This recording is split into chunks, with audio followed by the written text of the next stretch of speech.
2007년 3월 26일 도쿄 인근 치바현 이치카와시의 한 아파트. 오후 9시 40분쯤 경찰들이 들이닥칩니다. 범인은 맨발로 불이 나게 도망갔고 경찰은 아파트 베란다에서 원예용 모래로 가득 찬 욕조를 발견합니다. 좁은 베란다에 모래로 가득 찬 욕조가 있다? 수상했던 경찰은 그 모래를 걷어내기 시작합니다. 그리고 그 안에서 충격적인 물체를 맞닥뜨리게 되는데요. 전라의 서양 여성 시체가 발견된 것이죠. 그녀의 이름은 린제이 앤 호커. 당시 22살이던 린제이는 영국 리즈대를 졸업하고 일본으로 건너와 랭귀지 스쿨에서 영어 강사로 일을 하고 있었습니다. 전날 린제이와 함께 살던 친구들은 그녀가 돌아오지 않자 치바현 경찰에 실종 신고를 했었죠. 이 사건의 전말은 이렇습니다. 린제이는 랭귀지 스쿨 영어회화반에서 한 일본 학생을 만나게 되는데요. 이 학생은 린제이에게 1회에 3,500엔을 레슨비로 지불할 테니 개인 영어 교습을 해달라며 청했습니다. 린제이는 이 학생의 요청을 들어줍니다. 사건 당일 아침 한 카페에서 만나 영어를 가르쳐줬는데 이 학생이 뜬금없이 이렇게 얘기합니다. 돈을 갖고 오지 않았다.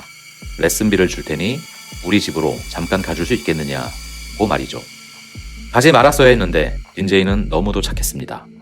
그녀는 범인의 아파트에서 성폭행을 당했고 전라로 욕조에 묶여 범인의 온갖 변태적인 행위를 겪어야 했습니다.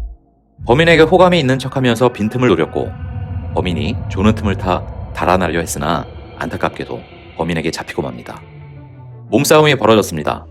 그러나 범인의 완력을 당해내지 못했죠. 끝내 목 졸려 숨을 거두게 됩니다. 이날 밤 경찰이 자신의 아파트에 들이닥치자 범인은 원예용 모래로 은닉했던 시체를 놔두고 비상계단을 이용해 맨발로 도망을 치게 된 것입니다. 범인은 당시 28살의 이치하시 타치야. 부모가 모두 의사인 부유한 집안에서 태어났지만 백수로 지내며 부모가 보내주는 돈으로 생활을 했었다고 하네요.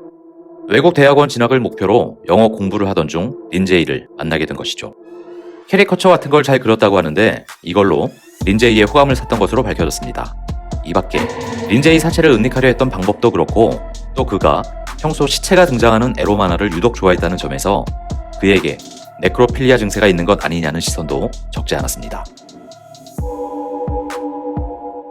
자, 어쨌든 도주하긴 했지만 명확한 범인이 있었기에 이 사건은 곧 마무리될 것으로 예상됐었습니다. 그러나 마치 신창원을 연상시키는 이치하시의 신출귀물한 도피 생활은 무려 3년 가까이 지속됐습니다.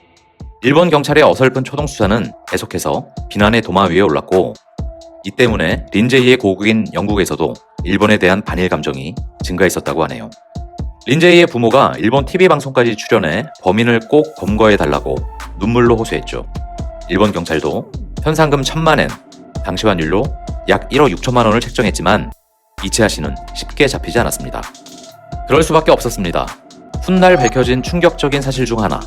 이치하 씨는 린제이를 살해한 직후 치바현을 비롯해 오사카, 나고야, 후쿠오카 등을 전전하며 수차례 성형수술을 했다는 사실이 알려진 것이죠.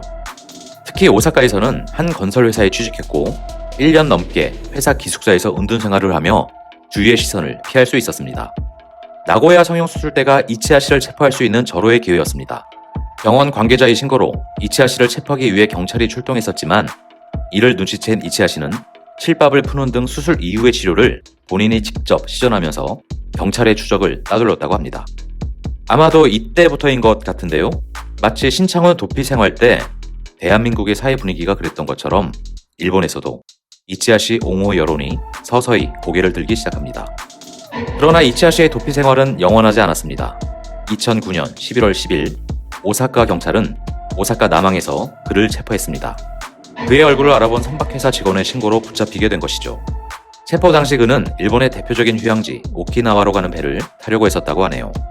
그리고 또 마치 신창원 때 우리가 그랬던 것처럼 이치하 씨 체포 당시 그의 사진을 보고 일본의 투채널 등에서는 그의 팬클럽이 생겨나게 됩니다. 유독 일본에서 이런 일이 많은 것 같은데 이치하 씨 체포 이후 음모론자들이 들고 일어나기 시작합니다. 이들의 의견은 무엇이냐? 사실 이치하 씨는 누명을 썼다는 주장이죠. 그리고 린제이가 일했던 랭귀지 스쿨은 사실 영어 레슨은 표면적인 것일 뿐 학원의 실체는 성매매를 알선하는 곳이란 주장입니다. 설득력 있는 근거는 당연히 없습니다.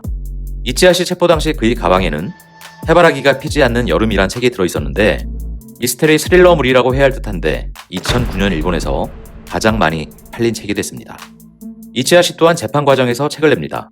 린제이 살해보다는 도피 생활에 포커스를 맞춘 책이고 피해자에게 사과하는 측면에서 출판했다고 하는데 린제이의 부모는 정작 역겹다고 했습니다. 당연하죠. 당연합니다. 이치하 씨는 재판에서 무기징역을 선고받았습니다. 한국과 달리 일본 법정은 사형 선고에 대해 그리 보수적이지 않은 편인데 어쨌든 히데이 살인마 일본판 신창원 이치하 씨는 무기징역으로 최종 판결이 났다고 하네요.